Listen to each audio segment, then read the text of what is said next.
እና ጊዜ ብዙ ነገር ተሰርቶበታል። ርዕሳችን ምንድን ነው? ንገሩኝ እንጂ ጊዜ ለምን? እሺ ጊዜ ለምን በሉ እስቲ። እንግዲህ እግዚአብሔር በጊዜ ፈጠረ። እስቲ በጊዜ ፈጠረ በሉ። በጊዜ መጣ፣ በጊዜ ሞተ፣ በጊዜ ተነሳ፣ በጊዜ አረገ፣ በጊዜ መንፈስ ቅዱስን ላከ፣ በጊዜ ይመጣል በሉ። በጊዜ ምን ይላል? ይመጣል። ጊዜ እግዚአብሔር ይህን ሁሉ ሰርቶበታል። አሁን እኛ በጊዜ ምን እናድርግ ነው ርዕሳችን።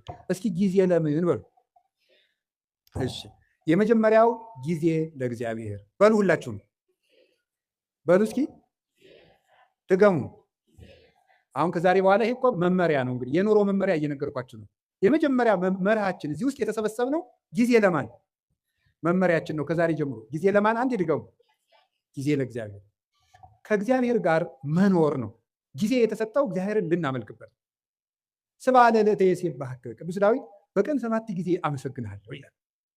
ጠዋት 12 ሰዓት እንደተማራችሁት ካሁን በፊት ብርሃን ሌሊቱን አሳልፈህ ብርሃን የሰጠኝ ጌታ ብለን፣ በብርሃን የፈጠርከኝ ጌታ ብለን፣ ለእኔ ስትል ማለዳ ከሐና ከቀያፋ ፊት በ12 ሰዓት ተከሰስክን ብለን 3 ሰዓት እንጸልያለን።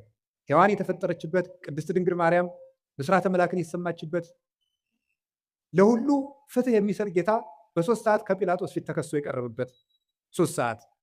6 ሰዓት አዳም የተሳሳተበት፣ የሰው ልጅ አይምሮ የሚደክምበት፣ ገና ሲጫወት የቆየው ሰውዬ 6 ሰዓት ላይ ማዛጋት ይጀምራል። 6 ሰዓት አጋንንት የሚሰለጥኑበት፣ ሰው የሚደክምበት ጊዜ ነው። አዳምም የሳተበት ጊዜ ነው። 6 ሰዓት ደግሞ እግዚአብሔር ሁሉ ክርስቶስ የተሰቀለበት ሰዓት።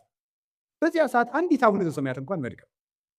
9 ሰዓት ጸሎት የሚያደርግበት፣ መስዋዕት የሚያደርግበት፣ ጌታ ነፍሱን ከስጋው የለየበት፣ ለእኔም ጥሩ አሟሟት ስጠኝ ለማለት ለእኛ ሲል መራራ ሐሞት የጠጣበት፣ ጎኑን ተወግቶ ማየገቦ ያፈሰሰበት፣ 11 ሰዓት የተቀበረበት፣ ነፍሳትን ከሲኦል ያወጣበት ሰዓት፣ እግዚአብሔር አዳምን ፍለጋ የመጣበት። እግዚአብሔር በ11 ሰዓት ነው አዳም ወዴት ነህ እያለ የበለስ ቅጠል ያገለደውን መሆን አዳም ፍለጋ በገነት ዛፍ መሃል የመጣው። 11 ሰዓት የቀን ፍጻሜ ነው። በዘመን ፍጻሜ መጥቻ ድናሃለሁ እያለው። ስለዚህ በ11 ሰዓት ጌታ ይሁን እኔንም ፈልገኝ ብሎ መጸለይ፣ እኔም ጫካ ውስጥ ነኝ ፈልገኝ ብሎ ማታ ምሽት ሰዓት የመጣውን ግርማ ሌሊት በሰላም አሳድረኝ፣ ለእኔ ስትል በምሽት 3 ሰዓት እንደ ወንበዴ ታሰርክልኝ ብሎ ማታ መጸለይ ይገባል። ቀኑን ሁሉ ለእግዚአብሔር መስጠት። ከእግዚአብሔር ጋር ጊዜ የሌለው ሰው እግዚአብሔርም ከሱ ጋር ጊዜ